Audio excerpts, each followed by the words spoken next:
Hi, this is Jack Shalom. Thanks so much for tuning into our radio adaptation of Virginia Woolf's groundbreaking stream of consciousness novel, To the Lighthouse. And I just want to give a few little beginning words to set the context. Virginia Woolf's remarkable novel centers around two women. The first, Mrs. Ramsay, a married woman with 8 children who treasures nurturing relationships and family, but she's bound in a rigid marriage.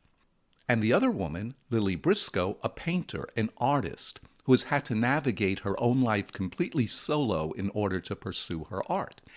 And the story questions the choices that each woman has made. Who has made the right choices? Are there other choices that can be made? Where does a person's priorities lie? And the actual story takes place on 2 days at the same summer vacation house in England. But those 2 days are separated by 10 years. So those 2 days, 10 years apart, are tied together by one goal. The goal of a 6-year-old boy, James Ramsay, and his sister Cam, to take a journey to the Lighthouse, a stormy boat ride away from their summer vacation home.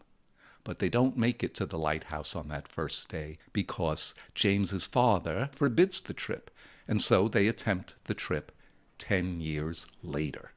But oh, what has happened in those 10 years between 1910 and 1920 when the novel is set? A world war, a worldwide flu epidemic. There was before and after. Very much like how in our time now, there was before and after COVID. The play is a kind of ghost story then about loss, memory, artistic vision, women's choices, and reconciliation.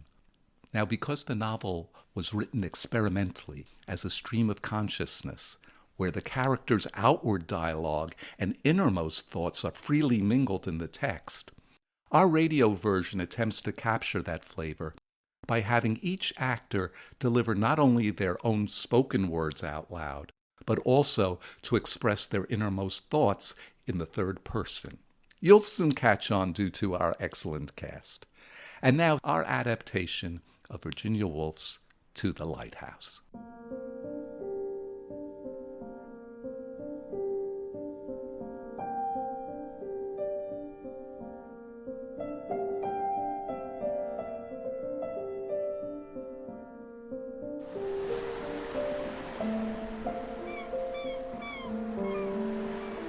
Virginia Woolf's To the Lighthouse.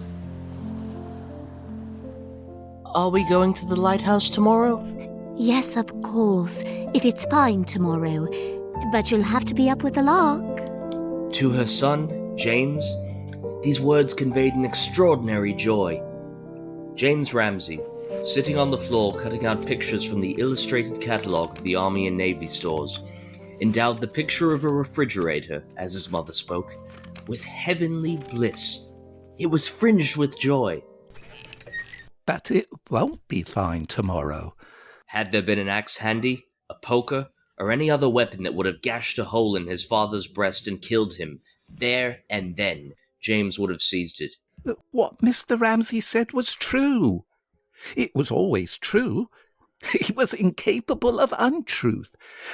Never tampered with a fact, never altered a disagreeable word to suit the pleasure or convenience of any mortal being. Least of all, his own children, who sprung from his loins, should be aware from childhood that life is difficult, facts uncompromising. But it may be fine. I expect it will be fine. Mrs. Ramsay made some little twist of the reddish-brown stocking she was knitting impatiently. If she finished it tonight, if they did go to the lighthouse after all, it was to be given to the lighthouse keeper for his little boy, who was threatened with a tuberculous hip, together with a pile of old magazines and some tobacco. For James, how would you like to be shut up for a whole month at a time, and possibly more in stormy weather, if you were married, not to see your wife, not to know how your children were, if they were ill, if they had fallen down and broken their legs or arms, to see the same dreary waves breaking week after week, and then a dreadful storm coming, and the whole place rocking, and not be able to put your nose out of doors for fear of being swept into the sea. How would you like that? It's all due west. There'll be no landing at the lighthouse tomorrow. She wished they would both leave her and James alone and go on talking. Mr. Tansley is a sarcastic brute. To be fair, for walking up and down with father, and saying who had won this, who had won that, who was a first-rate man at Latin verses, who was brilliant but I think fundamentally unsound. Now, Andrew. They were so critical, her children. They talked such nonsense. She went from the dining room holding James by the hand, since he would not go with the others. It seemed to her such nonsense, inventing differences, when people, heaven knows, were different enough without that. The real differences are enough, quite enough. Rich and poor, high and low, the things she saw with her own eyes, weekly, daily, here or in London, when she visited this widow, or that struggling wife in person with a bag on her arm. Insoluble questions they were, it seemed to her, standing there, holding James by the hand. They had all gone, the children. Minter Doyle and Paul Rayleigh, Augustus Carmichael, her husband, they had all gone. Would it bore you to come with me, Mr. Tansley? I have errands. James, I'll be back soon. But what was Mrs. Ramsay looking at? At a man pasting a bill. Craning forwards, for she was short-sighted, she read it out. A circus will visit this town. Let us all go. Had you not been taken to circuses when you were children, Mr. Tansley? Never. My father is a chemist, Mrs. Ramsay. He keeps a shop. I have paid my own way since I was 13. Often I went without a greatcoat in winter. I could never return hospitality at college. I had to make things last twice the time other people did. But here, the houses falling away on both sides, they came out onto the quay, and the whole bay spread before them. Oh, how beautiful! That was the view that my husband loved. But now artists have come here. I'll be just a moment, Mr. Tansley. There Mr. Tansley stood in the parlour of the house where she had taken him, waiting for her, while she went upstairs a moment to see a woman. He heard a quick step above, heard her voice cheerful, then low, waited quite impatiently, looked forward eagerly to the walk home, determined to carry her bag, then heard her come out, shut a door, say they must ask at the house for anything they wanted, when suddenly in she came. Stood for a moment silent, when all at once he realized that it was this. It was this. She was the most beautiful person he had ever seen. With stars in her eyes and veils in her hair, with cyclamen and wild violets. What nonsense was he thinking? She was 50 at least. She had 8 children. He had hold of her back. Goodbye, Elsie. For the first time in his life, Charles Tansley felt an extraordinary pride. Felt the wind and the cyclamen, and the violets, for he was walking with a beautiful woman. He had hold of her bag. On her arrival home, James ran to Mrs. Ramsay. No going to the lighthouse, James. Please, Mr. Tansley. James, perhaps you will wake up and find the sun shining and the birds singing. Mr. Tansley and her husband, Mr. Ramsay, with his caustic saying that it would not be fine, had dashed James's spirit, she could see. This going to the lighthouse was a passion of his, she saw. Perhaps it will be fine tomorrow. Then, hearing something rhythmical, half said, half chanted, beginning in the garden, as her husband beat up and down the terrace. Stormed at with shot and shell. Her husband, Mr. Ramsay, sung out with the utmost intensity in her ear, made her turn apprehensively to see if anyone had heard him. Only Lily Briscoe, she was glad to find, and that did not matter. But the sight of the girl standing on the edge of the lawn painting reminded her she was supposed to be keeping her head as much in the same position as possible for Lily's picture. Lily's picture, Mrs. Ramsay smiled. With her little Chinese eyes and her puckered-up face, she would never marry. One could not take her painting very seriously. Stormed at with shot and shell, boldly they rode and well. Mr. Ramsay almost knocked Lily Briscoe's easel over coming down upon her. Mercifully, Mr. Ramsay turned sharp and rode off. Never was anybody at once so ridiculous and so alarming. But so long as he kept like that, waving, shouting, she was safe. He would not stand still and look at her picture, and that was what Lily Briscoe could not have endured. Even while she looked at the mass, at the line, at the colour, at Mrs. Ramsay sitting in the window with James, she kept a feeler on her surroundings, lest someone should creep up and suddenly she should find her picture looked at. Now she was aware of someone coming out of the house, coming towards her, but somehow divined from the footfall William Banks, so that though her brush quivered, she did not, as she would have done had it been Mr. Tansley, Paul Rayleigh, Minter Doyle, or practically anybody else, turn her canvas upon the grass, but let it stand. William Banks stood beside her, conversing. "Your shoes are excellent, Miss Briscoe. They allow the toes their natural expansion. It's chilly, Miss Briscoe. Would you care for a stroll?" "Oh, I'll come, yes. It suddenly gets cold. The sun seems to give less heat." Someone had blundered. Looking at the far sand hills, William Banks thought of Ramsay. Ramsay lived in a welter of children, whereas Banks was childless and a widower. He was anxious that Lily Briscoe should not disparage Ramsay, a great man in his own way, yet should understand how things stood between them. Their paths lying different ways, there had been, certainly for no one's fault, some tendency when they met to repeat. The Ramsays were not rich, and it was a wonder how they managed to contrive it all. 8 children. To feed 8 children on philosophy. It was when she took her brush in hand that the whole thing changed. It was in that moment's flight between the picture and her canvas that often brought her to the verge of tears, struggling against horrific odds to maintain her courage to say, "But this is what I see. This is what I see," and had much ado to control her impulse to fling herself at Mrs. Ramsay's knee and say to her, "I'm in love with this all," waving her hand at the hedge, at the house, at the children. It was absurd. It was impossible. Could one help noticing that habits grew on Mr. Ramsay?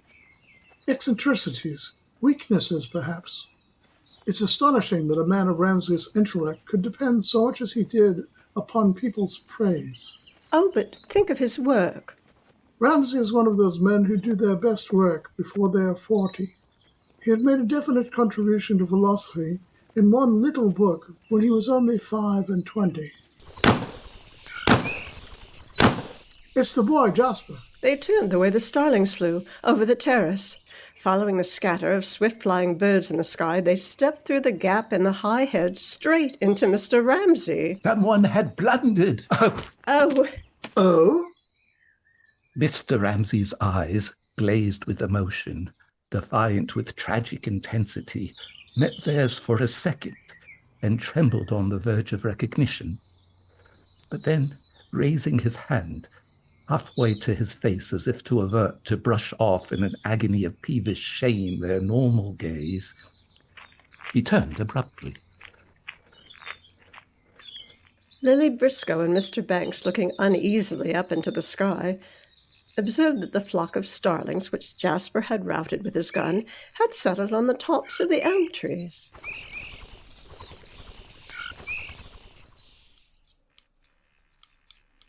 And even if it isn't fine tomorrow, James, it will be another day. And now, stand up and let me measure your leg.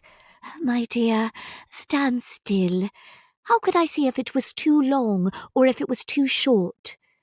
Smiling, for it was an admirable idea that had flashed upon her this very second. William and Lily should marry. She took the heather mixture stocking with its crisscross of steel needles at the mouth of it and measured it against James's leg. "Stand still. Don't be tiresome. It's too short, ever so much too short.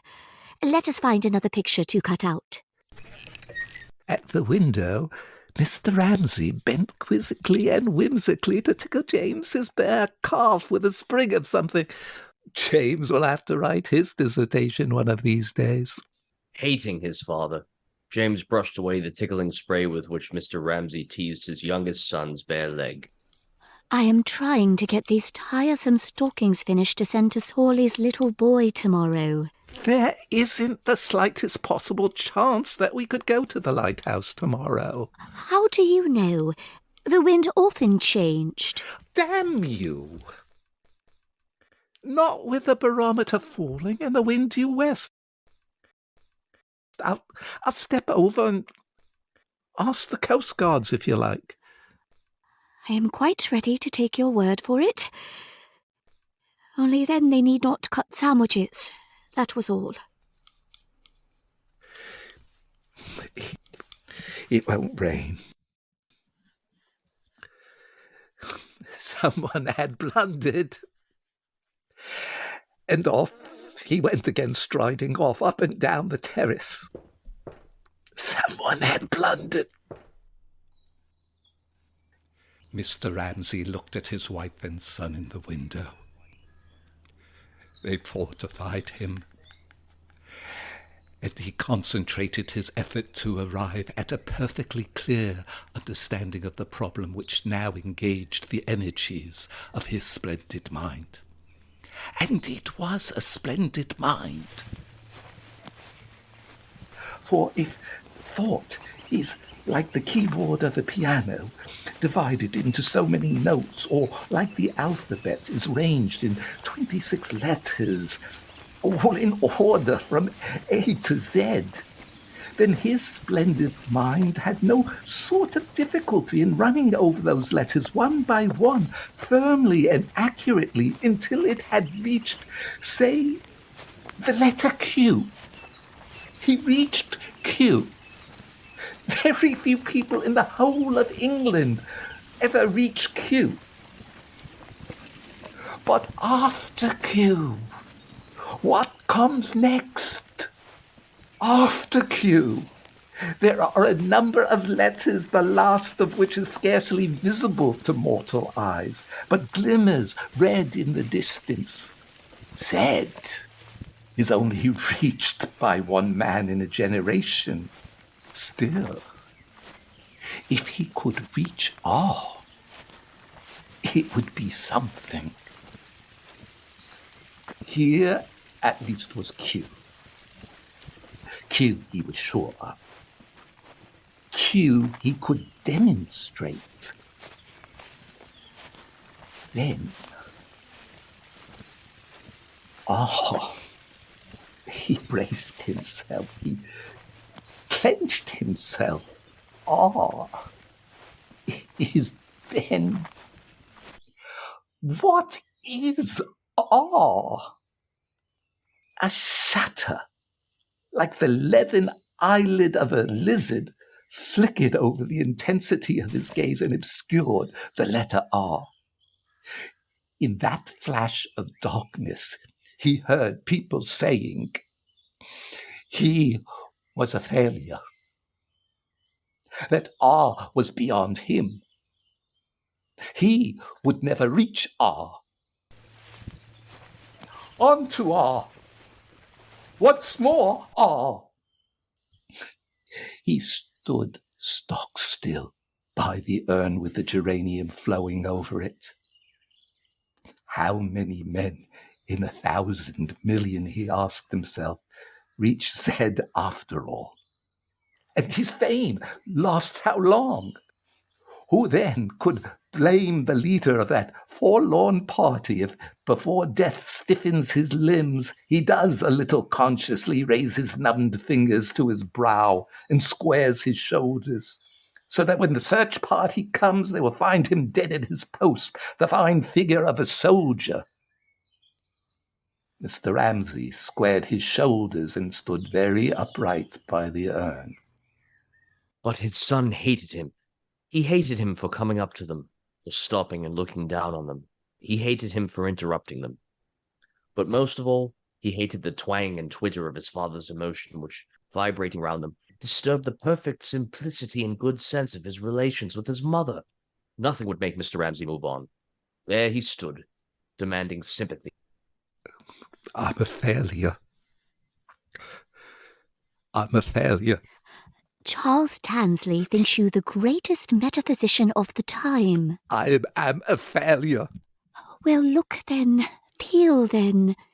If you put implicit faith in me, nothing should hurt you. However deep you buried yourself or climbed high, not for a second should you find yourself without me. I'll take a turn. I'll watch the children playing cricket. A father of 8 children has no choice. Yes, Miss Briscoe. It is 1,000 pities. It is 1,000 pities that Ramsay cannot behave a little more like other people. Is Ramsay a bit of a hypocrite, perhaps? Oh, no, Mr. Banks. Mr. Ramsay is the most sincere of men, the truest, the best. What did you wish to indicate in your painting by the triangular purple shape just there? It is Mrs. Ramsay reading to James. I know your objection that no one can tell it for a human shape, but I've made no attempt at likeness. For what reason have you introduced them then? Why, indeed. Except that if there, in that corner, it was bright, here, in this, I felt the need of darkness. Mother and child, then. Objects of universal veneration, in this case the mother is famous for her beauty, might be reduced to a purple shadow without her reverence. But the picture is not of them, or not in your sense. There are other senses, too, in which one might reverence them, by a shadow here, and a light there, for instance. I suppose a picture must be a tribute. A mother and child might be reduced to a shadow without irreverence. A light here requires a shadow there. Now, the truth is that all my prejudices are on the other side. Lights and shadows, which, to be honest, I've never considered before. I'd like to have it explained. What then did you wish to make of it? It was a question, Lily remembered, how to connect this mass on the right hand with that on the left. She might do it by bringing the line of the branch. She stopped. She did not want to bore him. She took the canvas lightly off the easel. But it had been seen. This man had shared with her something profoundly intimate. And thanking Mr. Ramsay for it and Mrs. Ramsay for it and the hour and the place, crediting the world with a power which she had not suspected.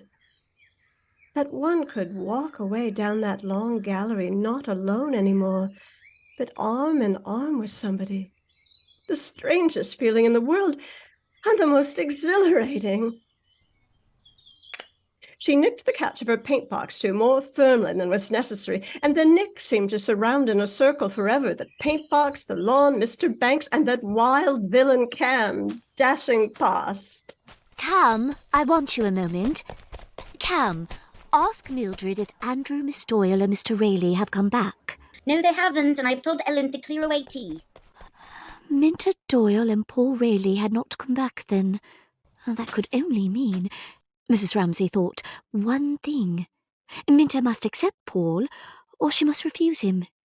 This going off after luncheon for a walk, even though Andrew was with them. What could it mean?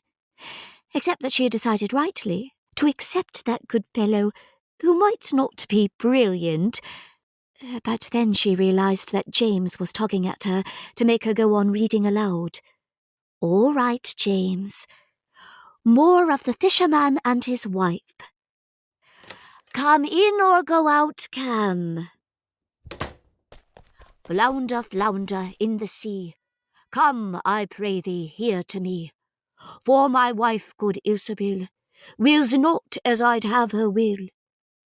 But outside a great storm was raging and blowing so hard that he could scarcely keep his feet.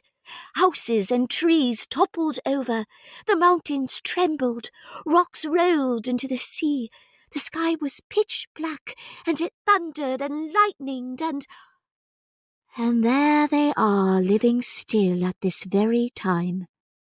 And that's the end. Oh, but she never wanted James to grow a day older, or Cam either. Why should they grow up and lose all that? He was the most gifted, the most sensitive of her children. But all, she thought, were full of promise. Prue, a perfect angel with the others. And sometimes now, at night especially, she took one's breath away with her beauty. Andrew, even her husband admitted that his gift for mathematics was extraordinary. And Nancy and Roger, they were both wild creatures now, scampering about over the country all day long. As for Rose, her mouth was too big, but she had a wonderful gift with her hands. She did not like it that Jasper should shoot birds, but it was only a stage. They all went through stages. Why, she asked, pressing her chin on James's head, should they grow up so fast? Are we going to the lighthouse? No, not tomorrow. Your father says not. Jasper's shooting birds. It's natural in a boy, and I trust he will find better ways of amusing himself before long. Yes, all children go through stages. Have you heard the children's nickname for Charles Tansley? The atheist, they called him. The little atheist. He's not a polished specimen. Far from it. I suppose it's all right leaving him to his own devices. Oh, he has his dissertation to write. I know all about that. He talked of nothing else.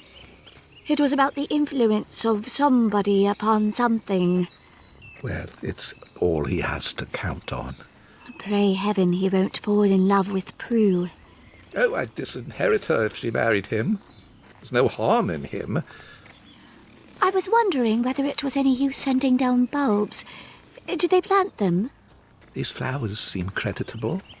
Yes, but then these I had put in with my own hands. The question was, what happened if I sent bulbs down? Did Kennedy plant them? If I stood over him all day long with a spade in my hand, he did sometimes do a stroke of work. You're teaching your daughters to exaggerate. My Aunt Camilla was far worse than I am. Nobody ever held up your Aunt Camilla as a model of virtue that I'm aware of. She was the most beautiful woman I ever saw. Oh. Somebody else was that. Prue is going to be far more beautiful than she was. I see no trace of it. Well, then look tonight. I wish Andrew could be induced to work harder. He would lose every chance of a scholarship if he didn't. Oh, scholarships. I should be very proud of Andrew if he got a scholarship. I would be just as proud of him if he didn't. Isn't it late? It's only just past 7. What had you wanted to tell me? I don't like to see you look so sad.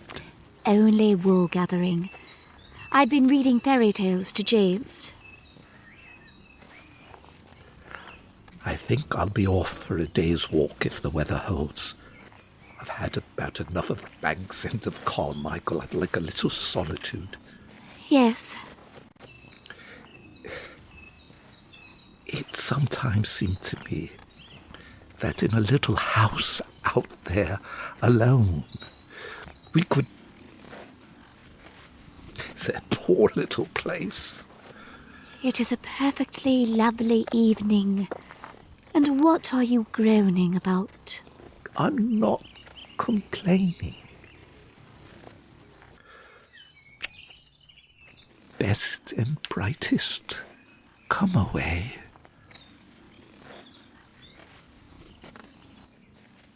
Miss Giddings!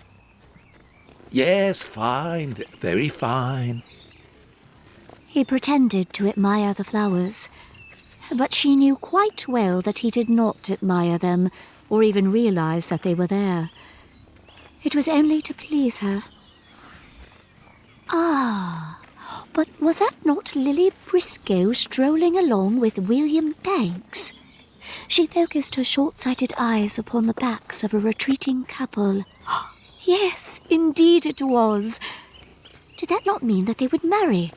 Yes, it must. What an admirable idea. They must marry. I've been to Amsterdam. I've seen the Rembrandts. Been to Madrid. Unfortunately, it was Good Friday, and the Prado was shut. Rome. Have you ever been to Rome, Miss Briscoe? Oh, you should. It would be a wonderful experience for you. My wife had been in bad health for many years, so our sightseeing has been on a modest scale. I've been to Brussels.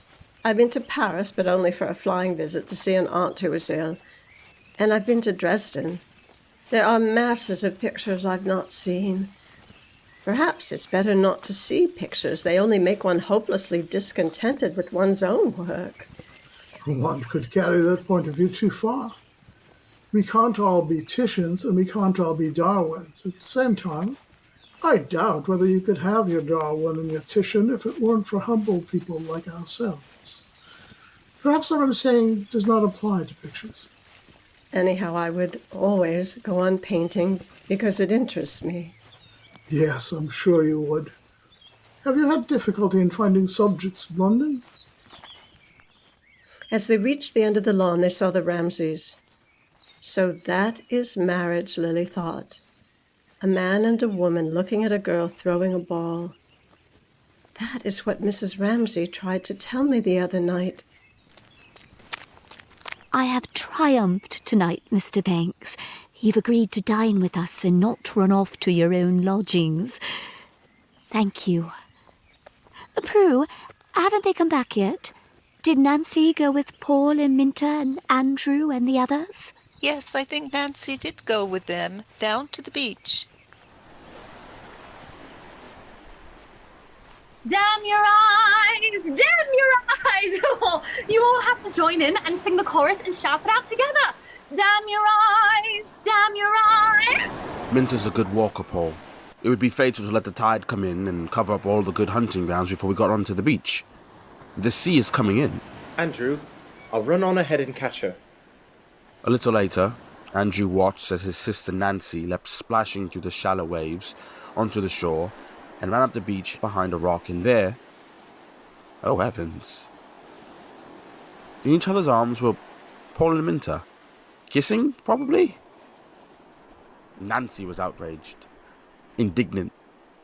She and Andrew put on their shoes and stockings in dead silence without saying a thing about it. Indeed, they were rather sharp with each other. Then Minta cried out, I've lost my grandmother's brooch! My grandmother's brooch, the sole ornament she possessed! A weeping willow it was, you must remember it, set in pearls. You must have seen it, the brooch which grandmother had fastened her cap with till the last day of her life. Now I've lost it. I'd rather have lost anything than that. I'll go back and look for it. Minta, make a thorough search between this point and that.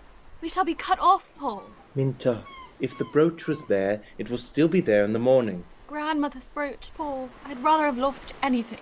I'm famous for finding things. Once when I was a little boy, I had found a gold watch. I'll get up at daybreak and I'm positive I'll find it. I'll not hear of your getting up at dawn. It was lost. I know that. I had the presentiment when I put it on this afternoon. And secretly Paul resolved that he would not tell her, but he would slip out of the house at dawn, when they were all asleep, and if he could not find it, he would go to Edinburgh and buy her another, just like it but more beautiful. He would prove what he could do. And as they came out on the hill and saw the lights of the town beneath them, the lights coming out suddenly, one by one, like things that were going to happen to him, his marriage his children, his house. As they turned by the crossroads, he thought, what an appalling experience he had been through. And he must tell someone. Mrs. Ramsay, of course. For it took his breath away to think what he had been and done. Prue, haven't they come back yet? Did Nancy go with Minta and the others? Yes, I think Nancy did go with them down to the beach. Shall we wait for them? Not for the Queen of England, not for the Empress of Mexico. Let's go down, and Jasper, because he was a gentleman, should give me his arm, and Rose, as she was the lady, should carry my handkerchief. And what else? Oh, yes, it might be cold. A shawl. Choose me a shawl. There the crows are again. Don't you think they mind, Jasper, having their wings broken? Why would you want to shoot poor old Joseph and Mary? They've come back. Then the great clangor of the gong announced solemnly, authoritatively, that all those scattered about must leave all that. The novels on the bed tables, and the diaries which were so private, and assemble in the dining room for dinner. And, like some queen, she went down and crossed the hall and bowed her head very slightly, as if she accepted what they could not say, their tribute to her beauty. She looks lovely. But she stopped. Yes, she is. There was a smell of burning. Could they have left the bouffon daube over boil? She wondered. Pray heaven not. But what have I done with my life? Thought Mrs. Ramsay, taking her place at the head of the table and looking at all the plates making white circles on it. William, sit by me. Lily, over there. Mr. Tansley, sit there, please. At the far end was her husband sitting down, all in a heap, frowning. What at? She did not know. She did not mind. She could not understand how she had ever felt any emotion or affection for him. She had a sense of being past everything, through everything, out of everything, as she helped the soup. Let's open it and see. It's all come to an end, she thought, while they came in one after another. Mr. Tansley, sit there, please. Mr. Carmichael, there. Mr. Banks, did you find your letters? I told them to put them in the hall for you. Lily Briscoe watched her. Why does she pity him? He's not in the least pitiable. He has his work. She remembered all of a sudden, as if she had found a treasure, that she had her work. In a flash, she saw her picture and thought, yes, I shall put the tree further in the middle. Then I shall avoid that awkward space. That's what I shall do. That's what has been puzzling me.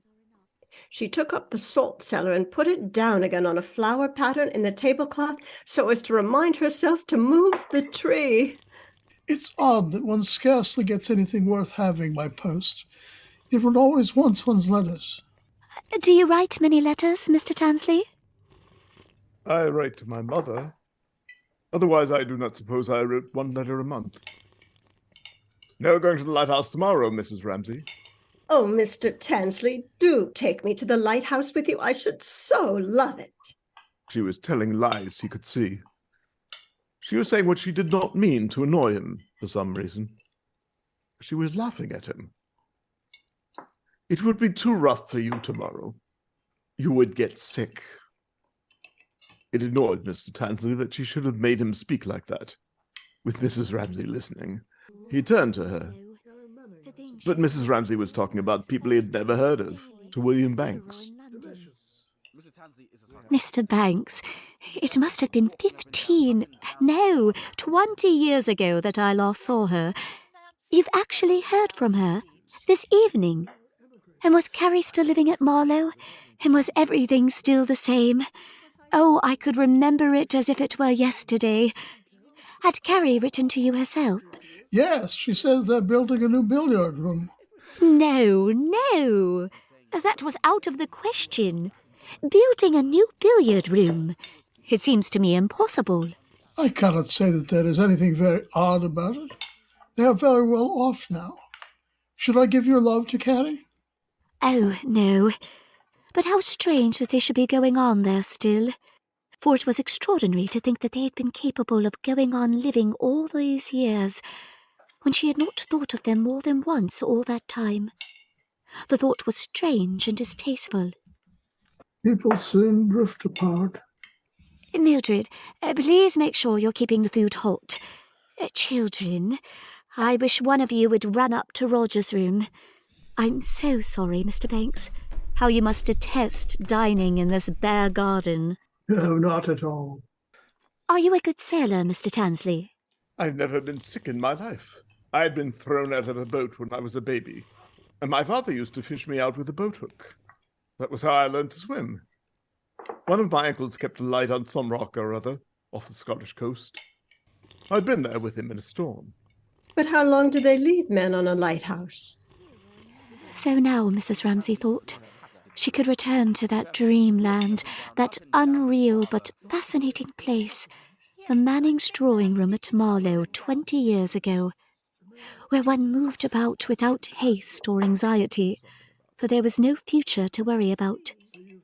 He said they had built a billiard room. Was it possible? Would William go on talking about the Mannings? She wanted him to. But no. For some reason he was no longer in the mood. She tried. He did not respond. She could not force him. The children are disgraceful. Punctuality being one of the minor virtues which we do not acquire until later in life. If at all. Perhaps the others were saying something interesting. They were all listening. But already bored, Lily felt that something was lacking. All of them bending themselves to listen, thought, "Pray heaven that the inside of my mind may not be exposed," for each thought, "The others are feeling this. They are outraged and indignant with the government about the fishermen, whereas I feel nothing at all." Tell me now. As though they argued about politics.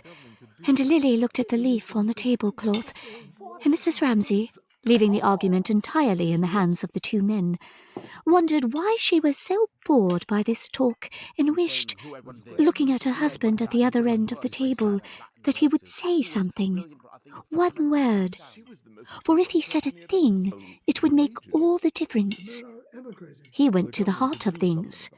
He cared about fishermen and their wages. He could not sleep for thinking of them. She looked at him, thinking to find this in his face. He would be looking magnificent. But not in the least. He was screwing his face up. He was scowling and frowning and blushing with anger. What on earth was it about? Only that poor old Mr. Carmichael had asked for another plate of soup. That was all. Mr. Ramsay frowned at her. He hated people wallowing in food. He hated everything dragging on for hours. But he had controlled himself. Mr. Ramsay would have her observe. Light the candles.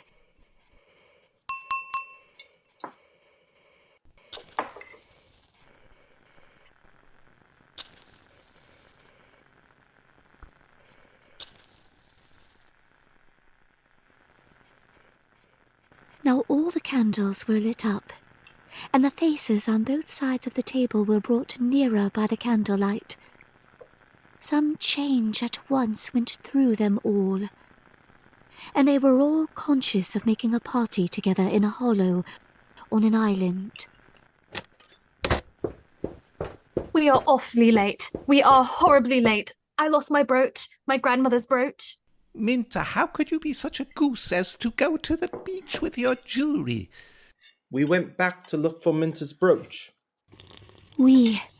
That was enough. We did this, we did that. They'll say that all their lives, she thought. And an exquisite scent of olives and oil and juice rose from the great brown dish as Martha, with a little flourish, took the cover off. The dish is a triumph.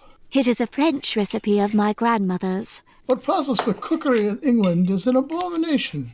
It is putting cabbages in water. It is roasting meat till it is like leather. It is cutting off the delicious skins of vegetables, in which all the virtue of the vegetables contained. And the waste. A whole French family could live on what an English cook throws away. When did Minta lose her brooch?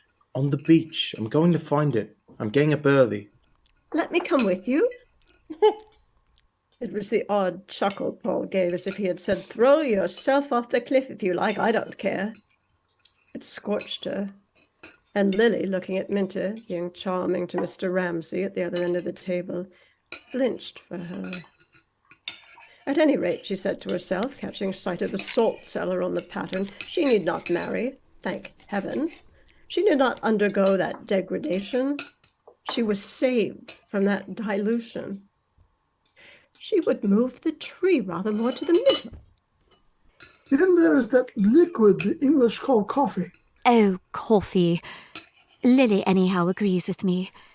Andrew, hold your plate lower or I shall spill it. There was in Lily a thread of something, a flare of something of her own which Mrs. Ramsay liked very much indeed. But no man would, she feared. Obviously not, unless it were a much older man like William Banks. Oh, but nonsense, she thought. William must marry Lily. The Waverley novels. I read one of them every 6 months. But how long do you think it'll last? I attach no importance to changes in fashion. Who could tell what is going to last? In literature, or indeed in anything else. Let us enjoy what we do enjoy. Anyhow, Scott will last me my lifetime. I do not believe that anyone really enjoys reading Shakespeare. Very few people like it as much as they say they do. But there's considerable merit in some of the plays nevertheless. They lasted. I read some of Tolstoy at school. There was one I always remembered, but I forgot the name. Russian names are impossible. Vronsky. I remembered that because I always thought it's such a good name for a villain. Vronsky. Oh, Anna Karenina.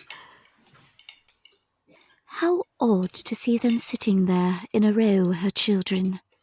Jasper, Rose, Prue, Andrew, almost silent, but with some joke of their own going on, she guessed. But when she looked at Prue tonight, she saw that this was not quite true of her. The faintest light was on her face, as if the glow of Minta opposite, some excitement, some anticipation of happiness was reflected in her. She kept looking at Minta shyly, yet curiously, so that Mrs. Ramsay looked from one to the other and said, speaking to Prue in her own mind, "You will be as happy as she is one of these days." But dinner was over. It was time to go. To see the kings go riding by, over lawn and daisy lea, with their palm sheaves and cedar leaves, Loriana, Lorelei, Loriana, Lorelei. Mrs. Ramsay, with her foot on the threshold, waited a moment longer in a scene which was vanishing even as she looked, and then, as she moved and took Minta's arm and left the room, it changed. It shaped itself differently. It had become, she knew, giving one last look at it over her shoulder, already the past. Mrs. Ramsay going upstairs in the lamplight alone. Where, Lily wondered, was she going so quickly? Mrs. Ramsay's world was changing. All must be in order. She must get that right and that right. She turned the handle firmly, pursing her lips slightly, as if to remind herself that she must not speak aloud. But directly she came in, she saw the children were not asleep. There was James wide awake and Cam sitting bolt upright. What was the matter? It was that horrid skull again. Cam, you must go to sleep. It had great horns. You must go to sleep and dream of lovely palaces. I can see the horns all over the room. But think, Cam, it's only an old pig. It's a horrid thing branching at me all over the room. Well then, we will cover it up. You must shut your eyes and go to sleep and dream of mountains and valleys and stars falling and parrots and antelopes and gardens and everything lovely. Now, you, James, must go to sleep too. For see, the poor skull is still there. They have not touched it. It is there quite unhurt. Will we go to the lighthouse tomorrow? No, not tomorrow, but soon, the next fine day. He was very good. He lay down. She covered him up. But he would never forget, she knew. And she felt angry with Charles Tansley, with her husband, and with herself, for she had raised his hopes. Then, feeling for her shawl, and remembering that she had wrapped it round the boar's skull, she got up and pulled the window down another inch or two, and heard the wind, and murmured good night, and left the room.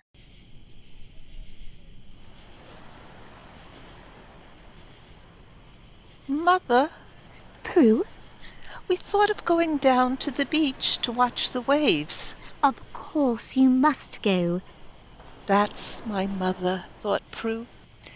And from having been quite grown up a moment before, talking with the others, she became a child again, and thinking what a chance it was for Minta and Paul and Lily to see her mother, and feeling what an extraordinary stroke of fortune it was for her to have her, and how she would never grow up and never leave home. Of course you must go. I only wish I could come too. Will you be very late? Have any of you got a watch? Yes, Paul has. I've done it, Mrs. Ramsay. I owe it all to you. How I wish I could come with you. Coming into the drawing room, she had to come here to get something she wanted. She looked at her husband and saw that he did not want to be interrupted. That was clear. He was reading something that moved him very much. He was half smiling, and then she knew he was controlling his emotion. He was tossing the pages over. He was acting it.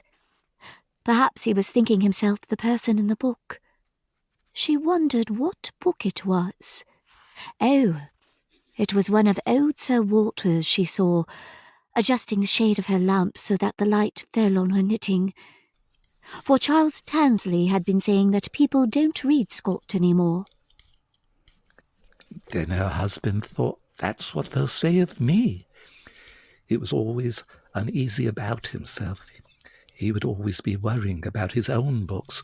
Will they be read? Are they good? Why aren't they better? What do people think of me? It didn't matter, any of it, she thought. A great man, a great book, fame. Who could tell? She knew nothing about it. But there is something I want, something I've come to get. And she fell deeper and deeper without knowing quite what it was, with her eyes closed. She turned and felt on the table beside her for a book. And all the lives we ever lived, and all the lives to be, are full of trees and changing leaves. She read and turned the page, swinging herself, zigzagging this way and that, from one line to another until a little sound roused her. Her husband slapping his thighs. Their eyes met for a second, but they did not want to speak to each other. They had nothing to say. But something seemed, nevertheless, to go from him to her. It was the life. It was the power of it. It was a tremendous humour, she knew, that made him slap his thighs. Don't say anything, he seemed to be saying. Now he felt it didn't matter a damn who reached Z. Somebody would reach it. If not he, then another. He was determined. He would not bother her again. He looked at her reading. She looked very peaceful reading.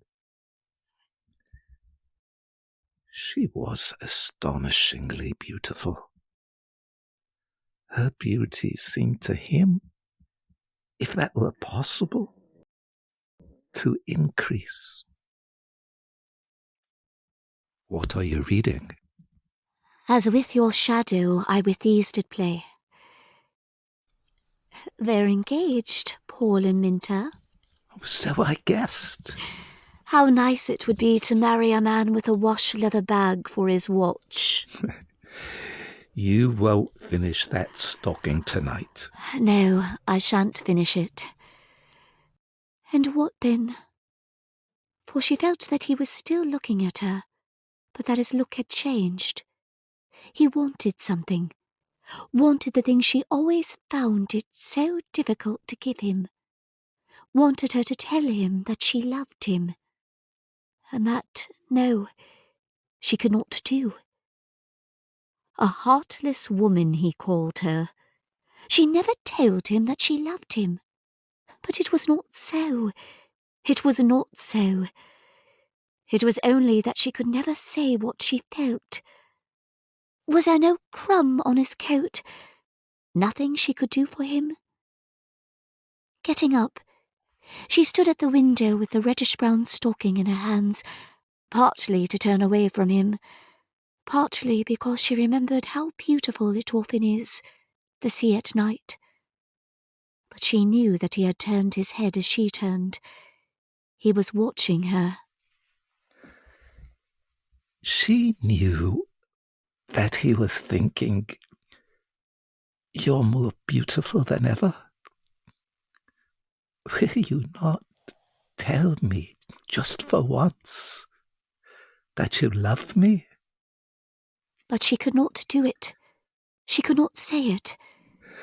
Then, knowing that he was watching her, instead of saying anything, she turned, holding her stocking, and looked at him.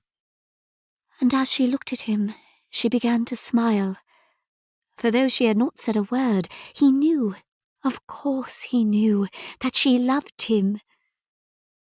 He could not deny it. And smiling, she looked out of the window. Yes, you were right. It's going to be wet tomorrow. You won't be able to go.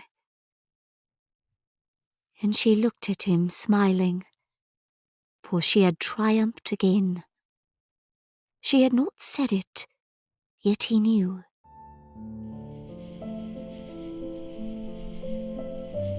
It's almost too dark to see. One could hardly tell which is the sea and which is the land. Well, we must wait for the future to show. Do we leave that light burning, Prue?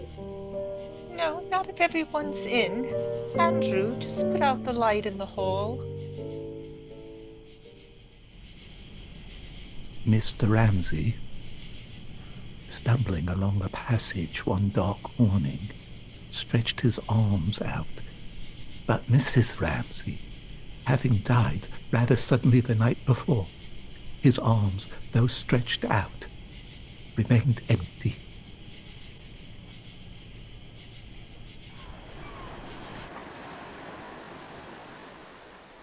As summer neared, as the evenings lengthened, there came to the wakeful, the hopeful, walking the beach, the impossible to resist strange intimation which every flower, gull, tree, man and woman, and the white earth itself seemed to declare that good triumphs, happiness prevails, order rules.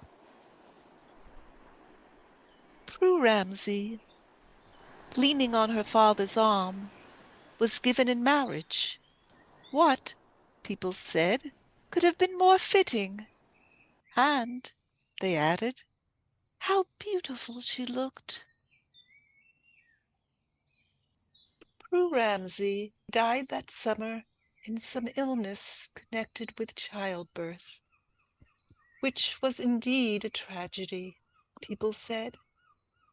Everything they said had promised so well. And now, in the heat of the summer, the wind sent its spies about the house again. Flies wove a web in the sunny rooms. Weeds that had grown too close to the glass in the night tapped methodically at the window pane. When darkness fell, the stroke of the lighthouse came. But later in the summer came ominous sounds, like the measured blows of hammers dulled unfelt, which, with their repeated shocks, still further loosened the shawl and cracked the teacups. Night after night, and sometimes in plain midday, when the roses were bright, the thud of something falling. A shell exploded. 20 or 30 young men were blown up in France. Among them, Andrew Ramsay, whose death, mercifully, was instantaneous. The house was left. The house was deserted. The swaying shawl swung to and fro. The swallows nested in the drawing-room. The lawn waved with long grass. But there was a force working, something not highly conscious. All of a sudden, one of the young ladies wrote, would Mrs. McNabb see that the house was ready? Would she get this done? Would she get that done, all in a hurry? They might be coming for the summer.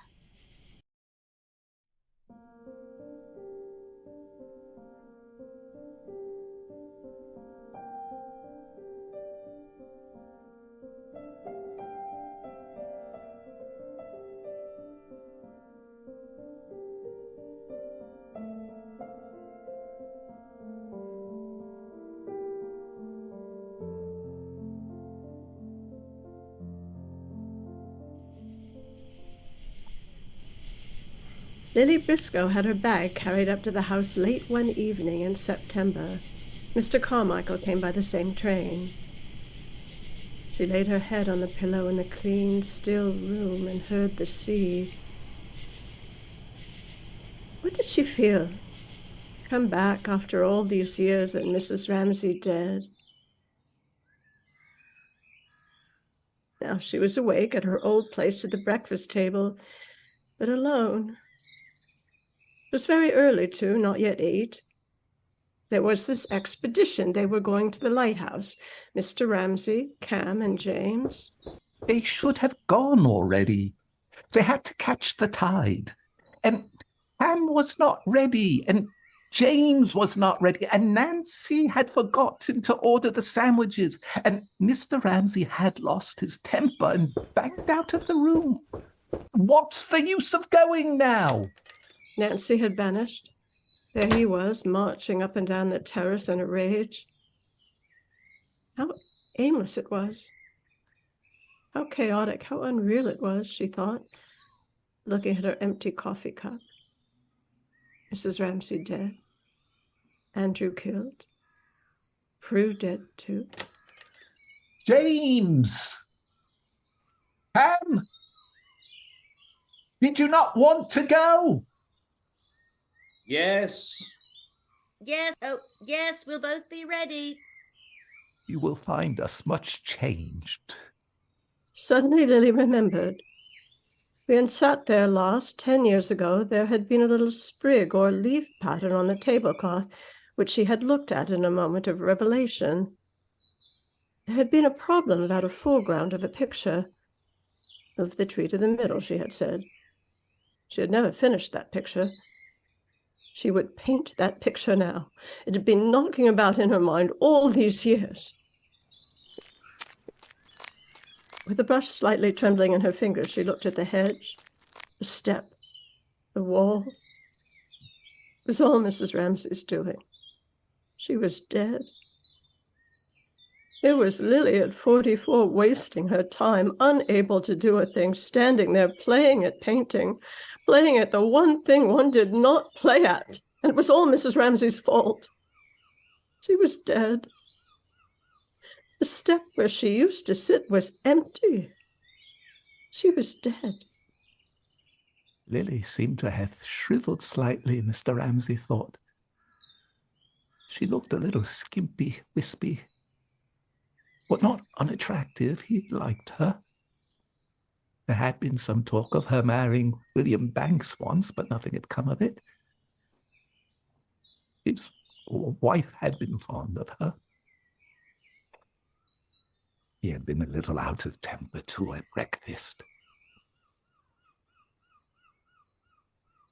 Was anybody looking after you? Have you everything you wanted? Oh, thanks, everything. I hope it will be calm enough for you to land at the lighthouse. I have a particular reason for wanting to go to the lighthouse. My wife used to send the men things. There was a poor boy with a tuberculous hip, the lightkeeper's son. Such expeditions are very painful. They're very exhausting. His immense self-pity, his demand for sympathy poured and spread itself in pools at their feet. And all she did, miserable sinner that she was to draw her skirts a little closer round her ankles, lest she should get wet. What beautiful boots! Lily was ashamed of herself. To praise his boots when he asked her to solace his soul? When he had shown her his bleeding hands, his lacerated heart, and asked her to pity them, then to say cheerfully, "Ah, but what beautiful boots you wear." Ah, yes, they are first-rate boots. There's only one man in England who could make boots like that. Now, most leather is mere brown paper and cardboard. Now, let me see if you can tie a knot. No, look here. But now, just as she wished to say something to him, could have said something, perhaps, here they were, Cam and James. Mr. Ramsay slung a knapsack round his shoulders. He shared out the parcels. There were a number of them, ill-tied in brown paper. He had all the appearance of a leader making ready for an expedition.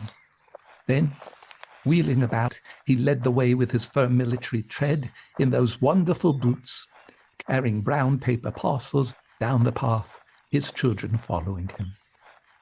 Politely, but very distantly, Mr. Ramsay raised his hand and saluted her as they passed. Can't paint, can't write. Charles Tansley used to say that women can't paint, can't write. Coming up behind her, he had stood close beside her, things she hated as she painted here on this very spot. What is the meaning of life? That was all. A simple question. The great revelation had never come. Instead, there were little daily miracles, illuminations, matches struck unexpectedly in the dark. Here was one. Mrs. Ramsay saying, "Life stands still here." Mrs. Ramsay making of the moment something permanent. This was of the nature of a revelation. In the midst of chaos, there was shape. "Life stands still here," Mrs. Ramsay said. "Mrs. Ramsay?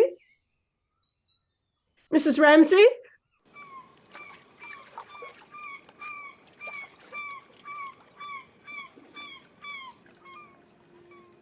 The boat made no motion at all. Mr. Ramsay sat in the middle of the boat. He would be impatient in a moment, James thought, looking at his father. James steered. Cam sat alone in the bow. Their father, they knew, would never be content until they were flying along. He would keep looking for a breeze, fidgeting, saying things under his breath. He had made them come. He had forced them to come. In their anger, they hoped that the breeze would never rise, that he might be thwarted in every possible way since he had forced them to come against their wills. But James and Cam vowed, in silence as they walked, to stand by each other and carry out the great compact, to resist tyranny to the death. They hoped he would be thwarted.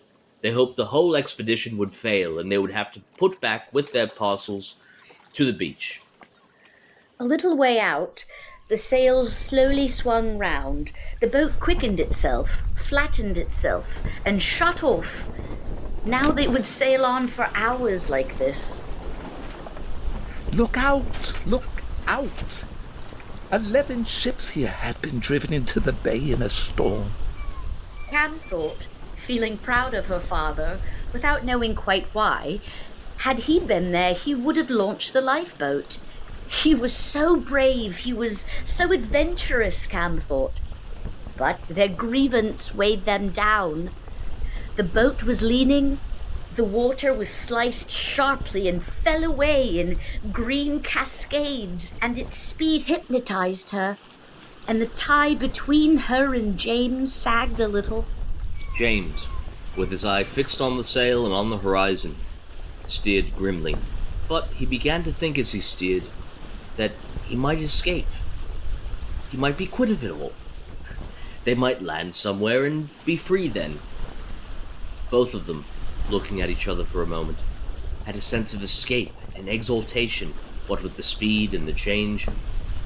But the breeze bred in Mr. Ramsay, too, the same excitement. We perished, each alone. But I, beneath a rougher sea, was whelmed in deeper gulfs than he.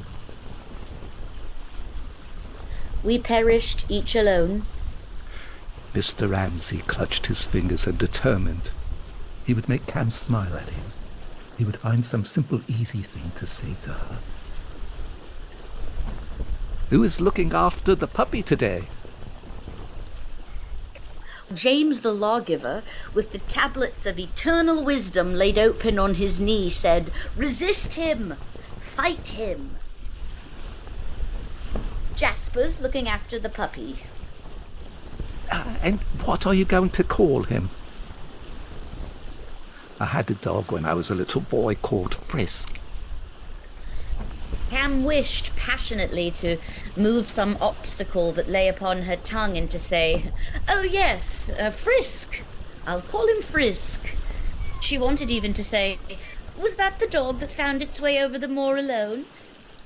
But try as she might, she could think of nothing to say like that. Fierce and loyal to the compact, yet passing on to her father, unsuspected by James, a private token of the love she felt for him. For, she thought, you're not exposed to it, to this pressure and division of feeling, for no one attracted her more. His hands were beautiful, and his feet, and his voice, and his words, and his haste, and his temper, and his oddity, and his passion, and his saying straight out before everyone, "We perish each alone." But what remained intolerable, she thought, sitting upright, was that crass blindness and tyranny of his which had poisoned her childhood and raised bitter storms, so that even now she woke in the night trembling with rage and remembered, "Do this, do that." So she said nothing, but looked doggedly and sadly at the shore, as if the people there, she thought, were free like smoke, were free to come and go like ghosts. They have no suffering there, she thought. Yes, that is their boat, Lily Briscoe decided. There he sits, and the children are quite silent still. And she could not reach him either. The sympathy she had not given him weighed her down, made it difficult for her to paint. At the same time, she seemed to be sitting beside Mrs. Ramsay on the beach. The dead, oh, the dead. One pitied them, one brushed them aside, one had even a little contempt for them. They are at our mercy. Mrs. Ramsay has faded and gone, she thought. We can override her wishes, improve away her limited, old-fashioned ideas. Marry. And one would have to say to her, It has all gone against your wishes. They're happy like that. I'm happy like this. Life has changed completely. She looked at her picture. You and I and she pass and vanish. Nothing stays. All changes. But not words. Not paint. Yet it would be hung in the attic, she thought. It would be rolled up and flung under a sofa. But even so, one might say, even of this scrawl, of what it attempted, that it remained forever. She was going to say, when looking at the picture, she was surprised to find that she could not see it. Her eyes were full of a hot liquid. She did not think of tears at first, which, without disturbing the firmness of her lips, made the air thick, rolled down her cheeks. She had perfect control of herself. Oh, yes, in every other way. Mr. Carmichael, what was it then? What did it mean? Could things thrust their hands up and grip one? Was there no safety, no learning by heart of the ways of the world? No guide? No shelter? But all was miracle and leaping from the pinnacle of a tower into the air? Could it be even for elderly people that this was life? Startling, unexpected, unknown. Mrs. Ramsay? Mrs. Ramsay? The old man had not heard her. No one had seen her step off her strip of board into the waters of annihilation. She remained a skimpy old maid holding a paintbrush. And now, slowly, the pain of the want and the bitter anger lessened. And then Lily squeezed her tubes again. She attacked that problem of the hedge.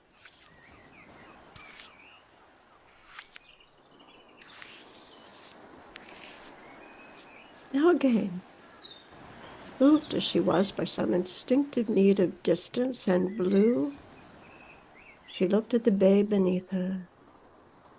Where are they now, Lily thought, looking out to sea?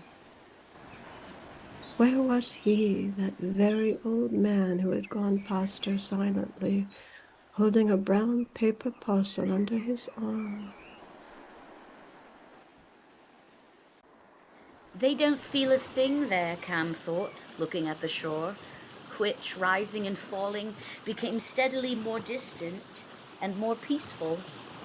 Her hand cut a trail in the sea, as her mind made the green swirls and streaks into patterns. They came to a stop, flapping about waiting for a breeze in the hot sun. Miles from shore, miles from the lighthouse. Everything in the whole world seemed to stand still. The sun grew hotter, and everybody seemed to come very close together and to feel each other's presence, which they had almost forgotten. Mr. Ramsay went on reading with his legs curled under him. James kept dreading the moment when he would look up and speak sharply to him about something or other. And if he does, James thought, then I shall take a knife and strike him to the heart. It will rain, he remembered his father saying. You won't be able to go to the lighthouse. What's happening now? What are we dawdling about here, eh? There James sat with his hand on the tiller in the sun, staring at the lighthouse, powerless to move, powerless to flick off these grains of misery which settled on his mind one after another. A rope seemed to bind him there, and his father had knotted it, and he could only escape by taking a knife and plunging it. But at that moment the sail swung slowly round, filled slowly out. The boat seemed to shake herself, and then to move off, half-conscious in her sleep. And then she woke and shot through the waves. Look at him now, she wanted to say aloud to James. Look at him now. She looked at him reading the little book with his legs curled. She gazed back over the sea at the island. About here, she thought, dabbling her fingers in the water. A ship had sunk, and she murmured, dreamily half asleep, "How we perished, each alone." So much depends, then, thought Lily, looking at the sea, which had scarcely a stain on it. So much depends, she thought, upon distance, whether people are near us or far from us. These waters were unfathomably deep. Into them had spilled so many lives. Some common feeling which held the whole together.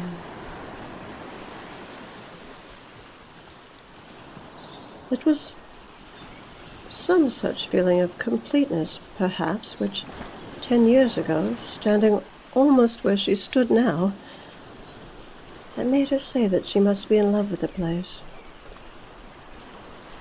Love had 1,000 shapes. She turned to a picture. She had been wasting her morning. For whatever reason, she could not achieve that razor edge of balance between two opposite forces, Mr. Ramsay and the picture, which was necessary. It was a miserable machine, an inefficient machine, she thought, the human apparatus for painting or for feeling. It always broke down at the critical moment. Let it come, she thought, if it will come. For there are moments when one can neither think nor feel. And if one can neither think nor feel, she thought, where is one? Suddenly the window at which she was looking was whitened by some light stuff behind it. At last, then, somebody had come into the drawing room. Somebody was sitting in the chair. For heaven's sake, she prayed, let them sit still there and not come floundering out to talk to her. Mercifully, whoever it was stayed still inside. Some wave of white went over the window pane. The air must have stirred some flounce in the room. Her heart leapt at her and seized her and tortured her. Mrs. Ramsay! Mrs. Ramsay!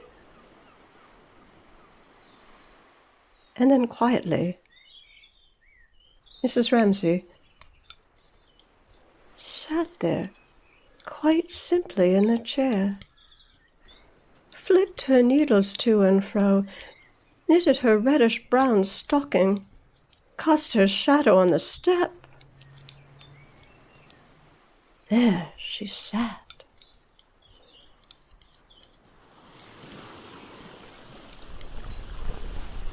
Mr. Ramsay sat there, bareheaded with the wind blowing his hair about, extraordinarily exposed to everything.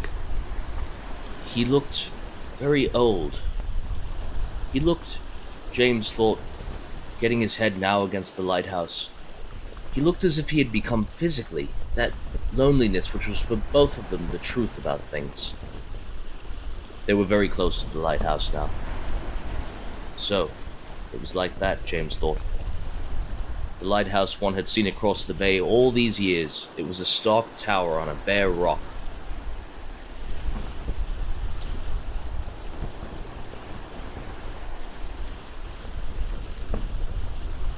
Nobody seemed to have spoken for an age. Still her father read. It was thus that he escaped, she thought. She gazed at the immense expanse of the sea. The island had grown so small that it scarcely looked like a leaf any longer. Come now. I'm hungry. It's time for lunch. Look. There's the lighthouse. We're almost there. James was doing very well. He was keeping the boat very steady. But his father never praised him. Mr. Ramsay opened the parcel and shared out the sandwiches among them. This is right. This is it, Cam kept feeling as she peeled her hard-boiled egg. Now I can go on thinking whatever I like, and I shan't fall over a precipice or be drowned, for there he is, keeping his eye on me, she thought. We'll soon be out of it, Mr. Ramsay thought. But our children will see some strange things.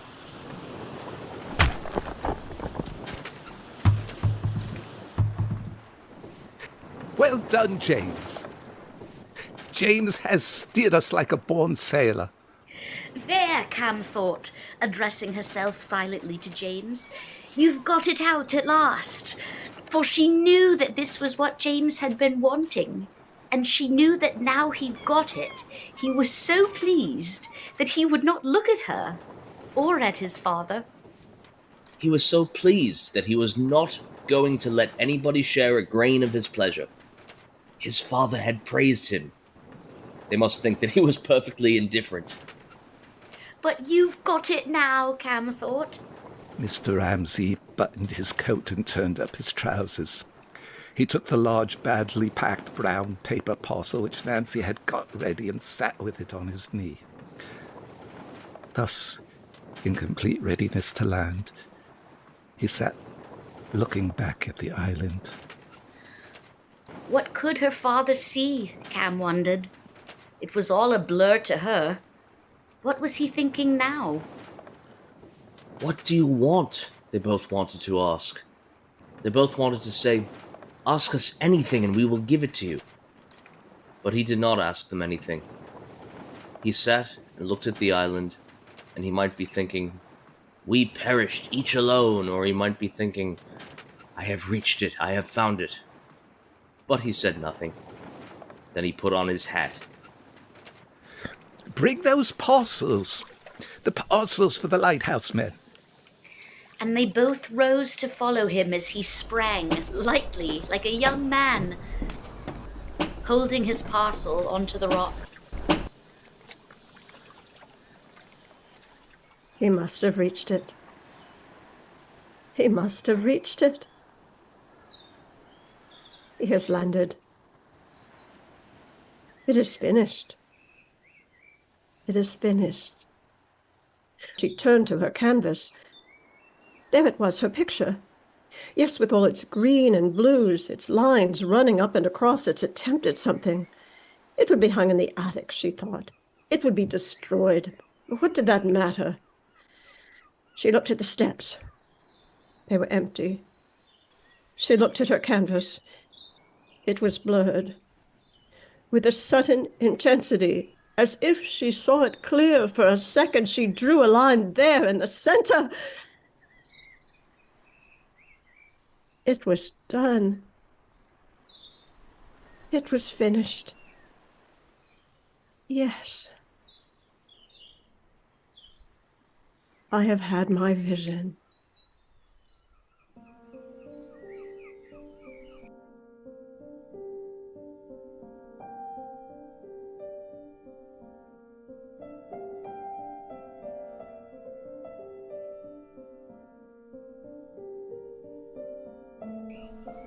You've been listening to Virginia Woolf's To the Lighthouse, adapted and directed for radio by Jack Shalom, exclusively for Arts Express with host Prairie Miller.